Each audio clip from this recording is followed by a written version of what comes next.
अगर आपके पुत्र पुत्री या किसी परिचित ने इस वर्ष 10वीं एवं 12वीं बोर्ड एग्जाम में 90% या उससे अधिक अंक प्राप्त किए हैं, तो पूरे भारत के जैन टॉपर्स के सबसे बड़े समारोह में पुरस्कृत होने का मौका आपके सामने है। परम पूज्य सराकोधारक आचार्य श्री 108 ज्ञान सागर जी महाराज की प्रेरणा व सानिध्य में आयोजित होने जा रहा है 21वां अखिल भारतीय प्रतिभा सम्मान समारोह 2020, जिसका पंजीकरण 15 जुलाई 2020 से प्रारंभ हो गया है। Open to all Jains, Digambar, Shwetambar, all India boards. Registration के लिए लॉगिन करें www.gyanpratibha.org. Date and venue will be informed to candidates. बंधु,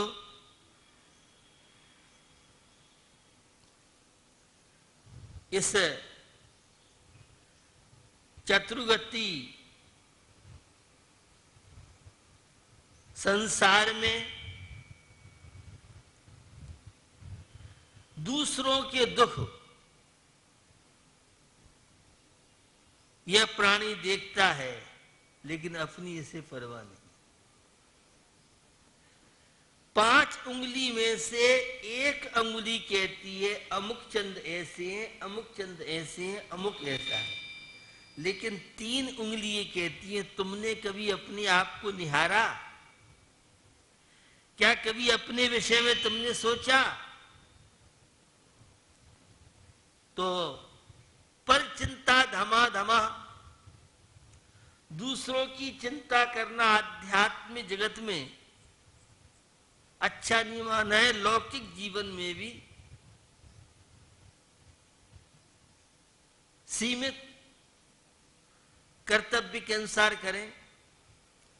उस संसारी प्राणी की दशा का वर्णन करते हुए पूज्यपाद स्वामी ने बहुत अच्छी कारिका के द्वारा चर्चा की। विपत्तिमात्मनो मूढ़ परेशामिव नेक्षते, दह्यमाने मृगाकीर्ण बनान्तरतरुस्थव। कैसी दशा इस प्राणी की? उस घनघोर जंगल में दावानल से जलते हुए जीवों को देखने वाले किसी वृक्ष पर एक मनुष्य बैठा था और देख रहा था हिरण भाग रहे हैं, आग लग रही है, पूरे जंगल में आग लगी, बड़ा खुश हो रहा है। लेकिन उसको यह नहीं पता है कि जब ये सब जल रहे हैं तो यह वृक्ष भी जल जाएगा, मैं भी इसमें भस्म हो जाऊं। भैया, हम सब संसारी प्राणियों की दशा है। ऊपर से आने वाली विपत्तियों का ख्याल ये नहीं करता है। उसका ऐसा हो रहा है, उसका ऐसा हो रहा है, उसका ऐसा हो रहा है, लेकिन अपने विषय में ये कभी सोच नहीं पाता है। तो हमारे आचार्य भगवंत कहते हैं कि भैया यह संसार बड़ा विचित्र है। ऐसे विचित्र संसार में तुम थोड़ी सी सावधानी बरतो, अपने विषय में सोचो। आज दूसरे पे विपत्ति आ रही है तो विपत्ति कल मेरे पर भी आएगी। कभी भी किसी के दिन एक से नहीं रहते हैं, निरंतर दिनों का परिवर्तन चलता रहता है।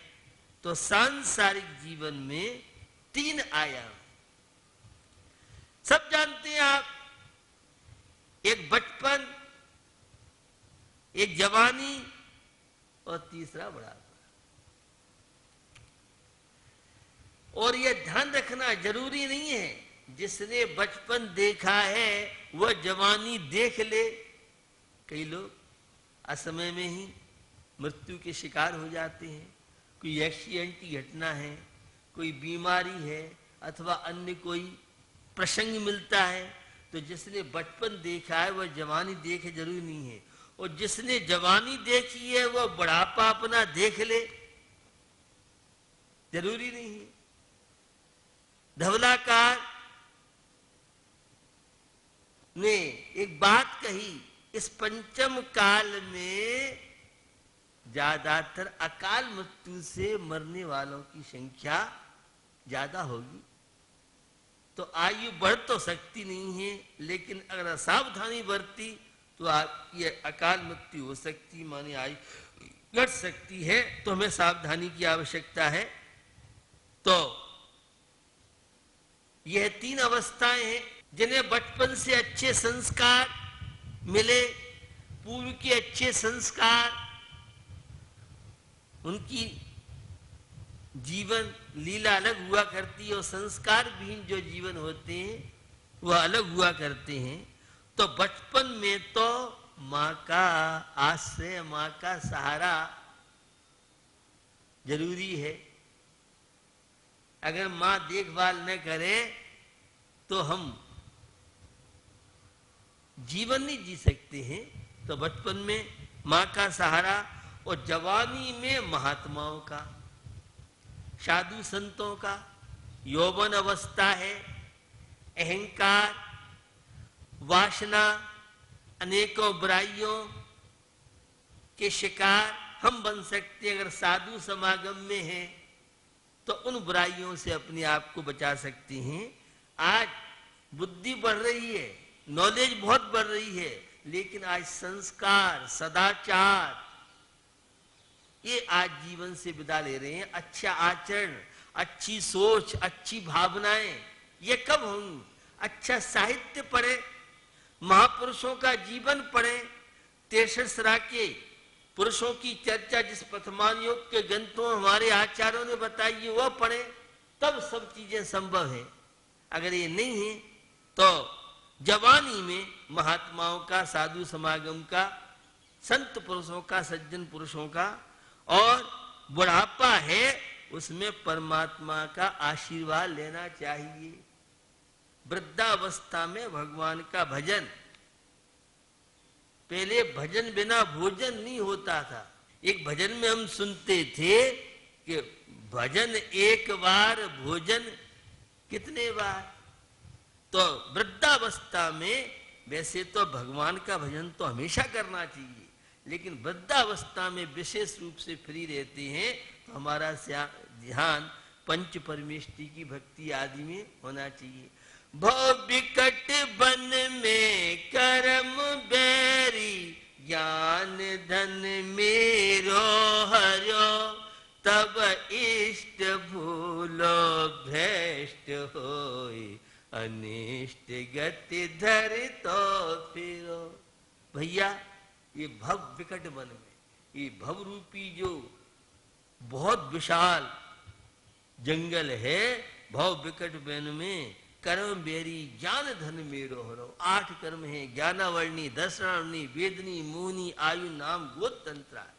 ये 8 कर्मों के कारण हमारी आत्मा भ्रमण कर रही है। निश्चय ने से स्वयं की भूल, राग द्वेष आदि की परिणति। तो बुढ़ापे में परमात्मा का ध्यान हमें अवश्य करना चाहिए और इन सब की आशीष हमें लेना चाहिए।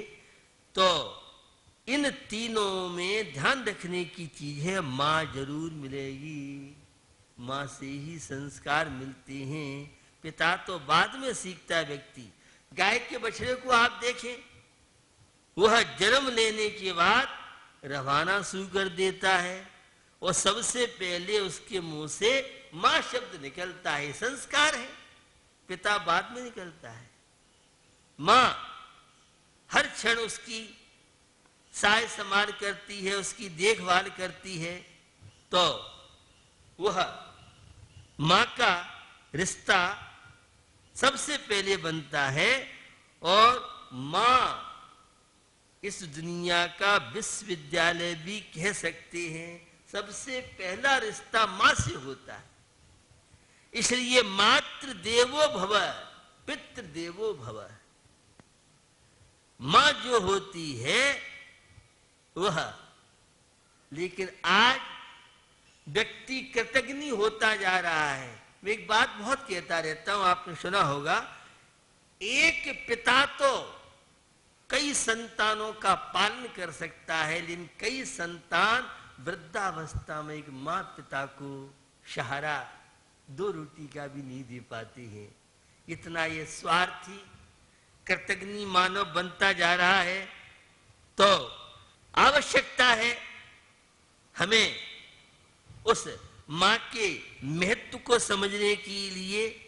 आवश्यकता है मां शब्द में जो आपको प्यार, आत्मीयता, स्नेह, लगाव, ममता जो आपको मिलेगी वह मदर शब्द में संभव नहीं है। पिता शब्द में आपको जो प्यार दुलार मिलेगा वो आपको फादर और डैडी में नहीं मिलेगा। मम्मी तो मम्मी है, मदर तो मदर है, लेकिन मां शब्दों का बड़ा प्रभाव पड़ता है। इसलिए भगवान की भक्ति आदि करें, भक्तामृत स्तोत्र आदि पढ़े, मुख से पढ़े। आजकल एक नई समस्या चली है, लिया टेप चला दिया, टेप से सुन रहे हैं। भैया टेप में भाव भाषणा नहीं है, वो हम जो मुख से शब्द बोलते हैं वो हमारी कोशिकाओं को, हमारी धमनियों को, हमारे स्वास्थ्य को, हमारे मानस पटल पे छाप छोड़ता है। इसलिए जो भी भगवान की भक्ति आदि करें वह भक्ति हम टेप से नहीं, वह भक्ति हम जनवाणी से पढ़ कर के करें। आजकल बहुत लोग मोबाइल में ही सब चीज पढ़ते हैं। पुस्तक से पढ़ने का अपना एक अलग प्रभाव है, क्योंकि मोबाइल के द्वारा तो प्रदूषण फैलता है, आप सब जानते हैं। अब कहीं पुस्तक नहीं है, मजबूरी है, कोई वृद्ध है, उनकी बात अलग है। तो उस पुस्तक के माध्यम से हमें, तो माँ एक बहुत बड़ा विश्वविद्यालय का काम करता है। उस विश्वविद्यालय में तो डिग्रियां मिलती हैं केवल आपको लोगों की, और माँ रूपी विश्वविद्यालय में संस्कार की डिग्री, सदाचार बनने की डिग्री, एक अच्छा इंसान बनने की डिग्री। तो कभी भी मां के उपकार को जीवन में भूलना नहीं चाहिए। श्रवण कुमार का तो आप सबने नाम सुना है, सब जानते हैं। आज तो श्रवण कुमार मुझे लगता है बैंक के लॉकर्स में कहीं बंद तो नहीं हो गए। जब तक शादी नहीं हुई है तब तक तो फिर भी थोड़ा बहुत माँ पिता को व्यक्ति बहुमान देता है। शादी होने के बाद तो माँ पिता को भूल जाता है, लेकिन कभी नहीं भूलना चाहिए। जो अपने माता पिता की सेवा करते हैं, माँ पिता को सम्मान बहुमान देते हैं, ऐसे लोग बुढ़ापे में उनकी संतान भी उनकी बैसाखी बनती है, उनका सहारा बनती है। तो हर व्यक्ति को वृद्ध माता पिता का बड़ा अनुभव हुआ करता है। सम्यक दृष्टि है, स्वपरिभेद विज्ञानी है, धर्मात्मा है, वह तो अपने माता पिता का पूरा ध्यान रखता है। वृद्धों की सेवा बहुत बड़ी चीज है। हमारे यहाँ तो भैया वृत्ति एक शब्द आता है, बड़ा महत्वपूर्ण है। 16 कारण भावना में भी है भैया वृत्ति, अंतरंग तप में भी भैया वृत्ति माना जाता है।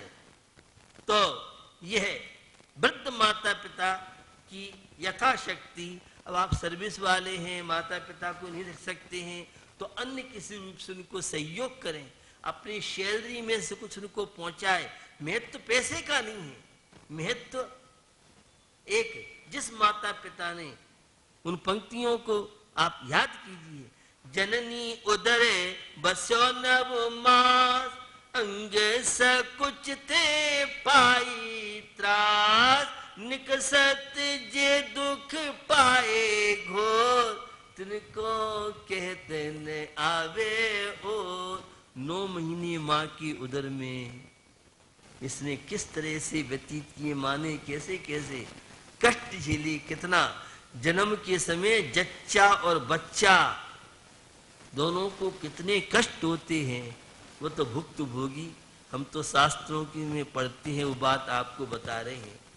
तो निश्चित माँ का जो स्थान है वह बहुत बड़ा स्थान माना जाता है।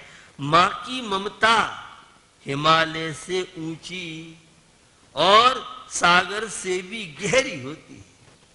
आपको ज्ञात है वह माँ कितने भी तूफान, कितनी अनन्य हैं, तो उसमें नींद नहीं खुलती है। लेकिन बच्चे की जरा सी किलकारी की आवाज आ जाए तो माँ का वात्सल्य, माँ के वात्सल्य में आसमान जैसी असीमता और धरती जैसी सहनशीलता। बंधुओं, जिन्होंने अपने वृद्ध माता पिता की सेवा की, आत्मिक संतोष मिलेगा। और मैं विज्ञान प्रक्रिया आपको बताना चाह रहा हूं। मैं मानता हूं कुछ माँ में कमी हो सकती है, पिता में कमी हो सकती। कमी क्या, बेचारे उन्होंने जो समय देखा है दूसरा समय देखा है। आपके सामने तो इतनी सुविधाएं, इतनी इंटरनेट, इतनी मीडिया है, तो थोड़ा सा उनका गुस्सा, टोका टोकी का स्वभाव मानता हूं। माता पिता को भी थोड़ा सा आज के परिवेश में सोचना चाहिए कि ज्यादा बच्चों को, संतान को टोका टाकी करेंगे तो वो आपसे मुख मोड़ लेंगे।